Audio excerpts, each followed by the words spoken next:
A good evening again. Yeah, so I have concluded every individual needs to find happiness that they like.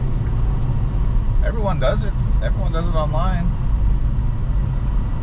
Like I was saying, what others consider weird, what you consider weird, some people enjoy doing. I guess the best way to define what I'm talking about is people like doing visual art. There's a lot of people who enjoy visual art, and that could be anything.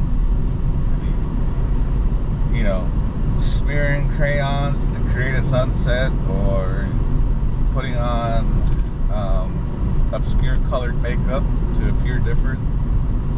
I'm not going to clearly define what type of image people are judging me for. It's just like I think in the 90s, I think it was provocative body art was what it was back then. So that type of stuff. So like, still art. How it's presented and perceived, well, you know, that's up to the viewer. So that's the hidden key to life. Just view life as art, man. That's the best advice I can give. Just trying to stay happy. Don't like the art scene? Change it.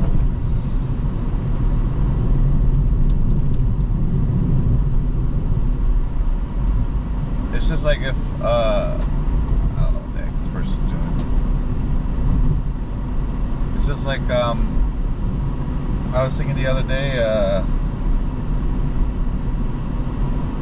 if I were to start drinking again, where would I go to drink? Because obviously people are going to look at me like, oh, how old are you? Why are you here? Like, oh, damn it, you know.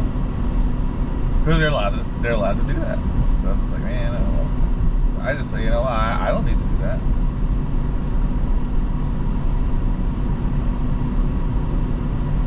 So I concluded that if I start drinking again, I want to make sure that my home setting is correct for it. So that's years, that's retirement there. Even if I had to live in a senior home, still I could probably still rent a nice senior home. I've delivered to some really nice ones, like damn, like some of them, they got, you know, those 90-inch TVs, like man, and there's just shelves and shelves of movies, like man, that'd be fun to do when I'm bored. Like, I've never seen this. Yeah, that's terrible. I'll watch another one tomorrow. Anywho.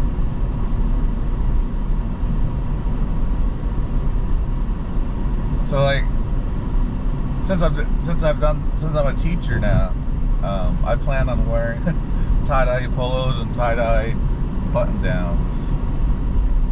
And the reason why I chose to do that is not to promote what multicoloring is considered, but at some point in time it was just, you know, outlandish.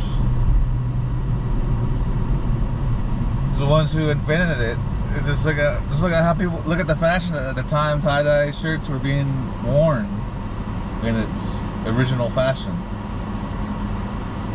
So I'm just going to tell people I'm wearing it because of what it stood for, not what people interpreted it to be. And that's how you interpret it. Well, you know, hey, good for you, but that's not what I'm here. That's not what I'm standing for. And see, that's what creates arguments. It's just like, yeah, whatever, you know. There's one person who cares. But yeah, so man, I would just tell people like, no, that's how you perceive me. But I'm telling you, I'm not wearing it because of that. And I'm just going to tell. I love colors. I love colors of life. I've been through the military and the corporate world. Colors are limited there. Heck, some corporate jobs you can't even bring personal stuff to work.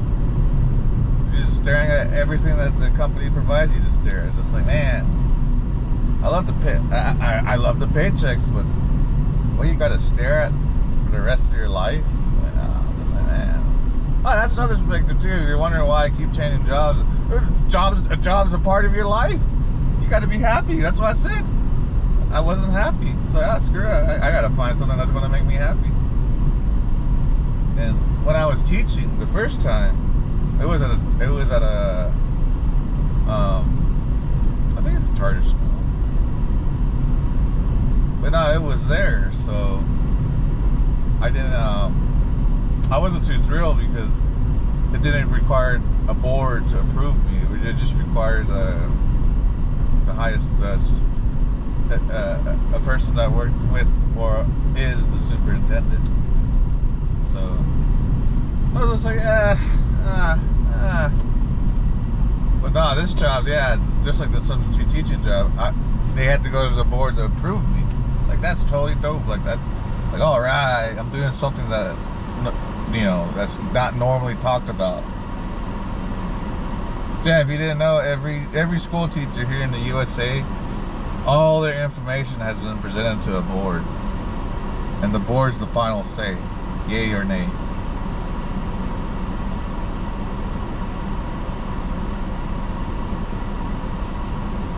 So if you go working for a school district now you have to start reading school policies, which I did, and I learned that board meetings are held the second and fourth Wednesdays of every month. And then I kept reading further into the notes, and then it's emergency meetings are held depending on severity of the topic. So like, oh, well, you know, they need a teacher. That's pretty severe. So I was like, oh man, this is dope, man. They held an emergency board meeting to hire me because of the information I presented to them that I could do for their school district.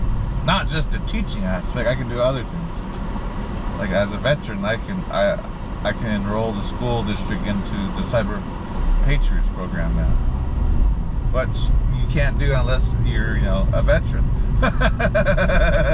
And you're occupying a position that they define. Yes, you can enroll and help your students learn. Yeah, see, look at that. That gas guy. Do you see how smooth it's going now? That's the way it was supposed to be. That's why I was getting pissed and upset. Like, man, I'm afraid to drive this car, man. It might just conk out. But see, here's the cool thing. Oh, this is the thing I wanted. I got it, yeah. When you do DoorDash, they only put you limited time on the freeway. Like, that's it, right there. That's where I get off. Like, they're not going to send it clearly across the city like Uber Eats does. Unless you have like a really nice car and you want to enjoy driving it. Yeah, I do Uber Eats. The faster you get to people, yeah, they'll give you tips. I was actually surprised, man.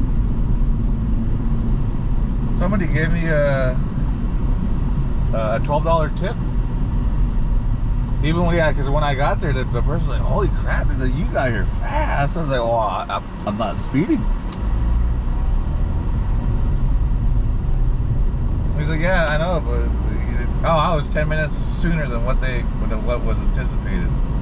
I just laughed. I was like, oh, well, I know these streets because I've been doing DoorDash and I've been doing, first it was Lyft, and then I just got a bunch of drunk, crazy people, and I was like, I don't want to do this anymore. So I deleted that account. I still have my Lyft light. I'll make a video. I'll show it. Well, I'll show you a clip of. I'll put it in front of the camera at some point in time later on. And I decided to do Postmates. Man, oh, there you go. There's an old man rambling. Postmates. Man, I miss Postmates. That was the only app job I've had where they actually paid you bonuses every week. Yeah, if you do really good and the people were giving you good ratings, yeah, Postmates would give you bonuses. I think the lowest I ever got was like 150, and then the highest I ever got was like 400. Like, yeah, I was working that much. it was a great job, man. I really loved it. You could work any time of the night. Some days I just sit at home with it turned on, and an hour and a half goes by with nothing. Like, man, but usually between an hour and a half and 2 hours, I'd start getting stuff here and there, and then it just stops again, and you just gotta wait around for that. So.